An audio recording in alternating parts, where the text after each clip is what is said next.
সিজদায় পড়ে আল্লাহরে বলবেন, আল্লাহ এই পৃথিবীতে আমি ছাড়া তোমার গোলামের অভাব নাই, কিন্তু তুমি ছাড়া আমার দ্বিতীয় কোনো রব নাই। ক্ষমা করে দিতে আল্লাহর বড্ড ভাল লাগে। বান্দা আল্লাহর কাছে বারবার চাক, চোখের পানি ছাড়ুক, এটা আল্লাহ পছন্দ করে। চোখের পানির যে কত পাওয়ার আপনি কল্পনাই করতে পারবেন না। অনুশোচনার চোখের পানি চোখ বেয়ে নাকের ডগা পেয়ে জমিনে পড়ার আগেই আল্লাহ এই বান্দারে মাফ করে দেয়।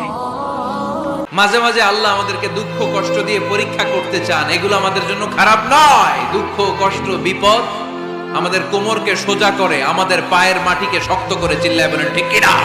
প্রতিকূল পরিবেশে কিভাবে বাঁচতে হয় এই দুঃখ কষ্ট আমাদেরকে শেখায়।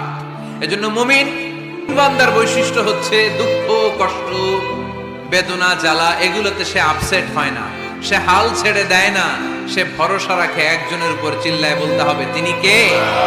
কারণ মুমিন জানে রাত্রি যত গভীর হয় অন্ধকার তমানিসা ভেদ করে সুবহে সাদিক হয়। জানে গর্ভবতী নারীর পেটের ব্যথা যেই দিন বাড়তে থাকে ওই দিনই নতুন মেহমান আগমনের সময় ঘনাতে থাকে। মুমিন জানে তার জীবনে দুঃখ কষ্ট বিপদ যত বাড়তে থাকে সুখের দিন কাছে আসতে থাকে। আল্লাহ তুমি আমার গুনাহগার উম্মতকে বাঁচাও। দুনিয়ার বুকে রব্বুল আলামিন সব নবীকে একটা করে দাওয়া মুস্তাজাবা দিয়েছেন, মানে যে দোয়া করলে কবুল হয়ে যায় সাথে সাথেই। দাও বিহা, দুনিয়ার সব নবীরা ওই দোয়াটা দুনিয়ায় করে ফেলেছে।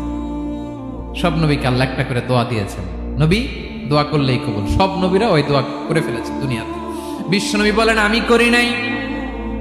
ওয়া ইন্নী আখতাবিউ দাওয়াতি শাফাআতান লি উম্মতি ইয়াউমাল কিয়ামাহ, আমার ওই স্পেশাল দোয়াটা আমি দুনিয়ার বুকে কঠিন বিপদে পড়েও কোনোদিন করি নাই। আমি আমার স্পেশাল দোয়াটা কিয়ামতের দিন আমার গুনাহগার উম্মতকে সুপারিশের জন্য রেখে দিয়েছি।